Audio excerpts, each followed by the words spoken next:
big stories in the tech world we are watching. As we told you here first on Wednesday, Sheryl Sandberg is stepping down as chief operating officer at Meta, the parent company of Facebook. Sandberg has been with the company since 2008 and is widely considered one of the most powerful women in tech. She is stepping down to focus on her philanthropic work. She will remain on the company's board of directors. Meantime, Elon Musk is telling his employees to get back in the office for at least 40 hours a week or they will be fired.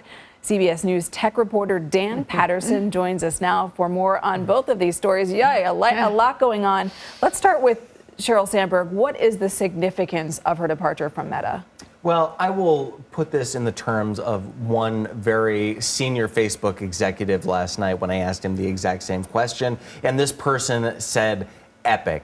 Look, no matter how you feel about Sheryl Sandberg and her career, it has been fairly epic. She started at Google and really helped shape their advertising business. She moved over to Facebook and did the same thing. These are companies that really rely on advertising as the meat and potatoes. And then she helped define the company's culture moving through a ton of different scandals. She was the public face, the shield, up until Cambridge Analytica scandal in 2018, at which point she really seemed to have crossed Mark Zuckerberg's threshold for ire, and she was pulled back from a lot of these front-facing roles. Very interesting. More behind the scenes than we know. We could spend the whole time talking about that, but we have another big story to talk about.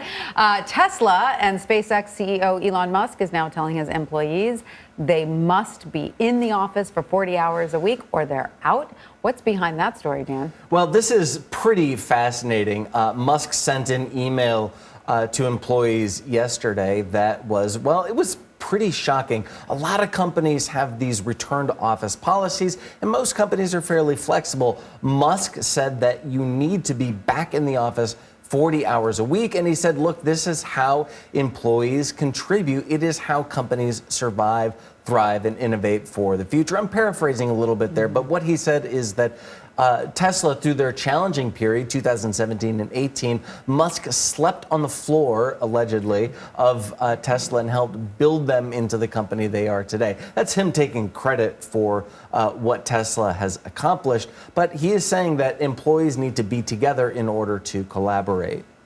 It's interesting because Twitter actually has a work from home policy forever. So with Elon Musk taking over the company, might that change? And how might it be disruptive among leadership there? Yeah, so in spite of Musk's very brash statements, they're actually not backed up by a lot of facts. And employees have been incredibly productive through the pandemic working remotely. Twitter has backed that up by saying, look, you can work remotely for as long as you want.